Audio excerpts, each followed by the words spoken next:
Hey KU fans, welcome back to Allen Fieldhouse for another episode of KU Sports Extra with Tom Keegan, who I've heard a story or two about how fast this guy used to be. I'm Matt Tate. Tom, were you ever as fast as the Kansas basketball team was tonight? No. I think I'm faster than your 5'3", though. But you were at a fairly advanced age when you ran a 5'3". My 40 time, and I appreciate you rounding down. It was 5'3" 1. Okay. I'm honest. I'm an honest guy. I don't want anybody to think I'm blazing fast. And if you were at a camp, if you were a prospect at a camp, they would have told you it was a 5'11". Yep. Because they inflate, Yep. they trim 0.2 of a second off to leave you with a positive impression of their football That's program. what it's A little about. trick. That's what it's about. There were no tricks tonight for Kansas. 9 of 9 to open the game from the field. Devonte Graham leading in every possible way. Steals, assists, three-pointers, emotion.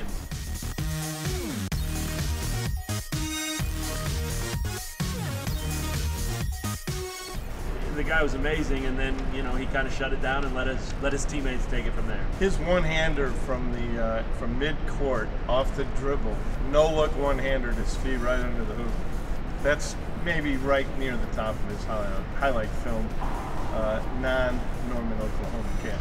Great point. My favorite thing by far about that was that pass was so good. Devonte Graham even impressed himself. And he doesn't do that very often, but he was even like, yeah, ooh. You had to be. That was really cool. It was right before timeout. Yeah, of course. 10 points, 7 rebounds, 12 assists. Pretty darn close to a triple-double. Lagerald Vick had 23 points, and I know you talked about Vick a lot during the game. He was terrific. I mean, when they had him in the middle of the zone, he made some nice jumpers there and then some nice passes. And what are you going to do when he gets the ball in the middle of the zone? What are you going to do? You're going to come out and get him, and then he whips around you. Right. He's going to pass it. He's got good potential there for that. They always have someone they like to put there. And he's becoming a really versatile player. He Sure. can do a lot of things. Sure, I mean, he can jump over you, too. Even if he doesn't have an alley or anything, he can just elevate and shoot that little floater or short jumper. I mean, yeah, his versatility's off the charts. Kansas played tonight without Billy Preston. We learned just before the game that he was suspended just for this one game so far for missing curfew and then missing class. And Self talked about it after the game. He kind of marveled how the kid could miss curfew because he was with them having a team meal until 10:30 p.m. And yet, Billy Preston still missed his curfew. Maybe he had class. dessert and nobody else There did. you go. That could be cheesecake. That's where I would go. You can't blame him, right? Cheesecake? Yeah, that would be awesome. But I thought it was interesting because Self said after the game that they really didn't have to adjust much. They did. I mean, Udoka, Azubuike, and Mitch Lightfoot, the only two forwards or big men they had tonight. They didn't play together ever. They may have if Preston were available, but the bottom line was it really didn't matter, especially against this team. Those guards were just so good. What do you make of Preston's bad start, though? Well, I think it's good that it came here instead of against Kentucky. Yeah. So it's good to get that message sent that you got to do things right and take care of business because he's a young kid and you got to be reminded of that. I'm just glad that I didn't get suspended from anything Ever. from intramurals when I missed a class. Speaking of starts, Marcus Garrett, not Malik Newman, made the start tonight. Tom's column was about that.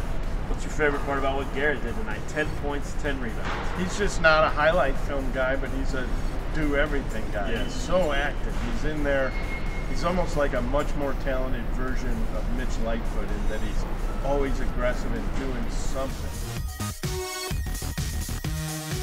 He's just a smoother athlete, so you don't notice him doing bad things. Sure, a top 30, top 40 type of kid, 4-star recruit. Nobody really ever thought he was going to start his first game at Kansas. Least of all him. Yeah, least of all him. And yet there he was out there doing, as Bill Self said, what he just doing what he does. Yeah. I mean, he making plays, being active, being in the right spots. He still looked like a freshman at times, and that's a good thing for him. I'm sure it'll give him something to learn from. But my gosh, what a perfect demeanor this kid has for that moment. And we'll see what it's like Tuesday night. That might be a little different. Yeah, and maybe you'll see Malik Newman starting. It depends on how he does in practice from here forward. But there was another message sent. You know, this was the 242nd birthday of the U.S. Marine Corps, and Bill Self celebrated it by having a couple of disciplinary measures. I wonder if there was a connection. We should have asked him. Next time. Next time. A lot of messages tonight, though. One to Preston, one to Newman, and of course Kansas to Tennessee State. 92-56. KU moves to 1-0, and yes, now that this is over, everyone can look forward to number 4 Kansas against number 5 Kentucky next Tuesday night in Chicago from United Center. Initial thoughts on that matchup, KU Kentucky. It's always fun. It's late at night, but it's worth staying up for, so you might want to plan for that. It's going to be a very, very late game, and it's getting late now, and I have a very, very early flight. I will see you tomorrow after the Texas-Kansas football game. Benton Smith and I will see you and break it down. Thanks for checking out KU Sports Extra. We'll talk to you guys real soon.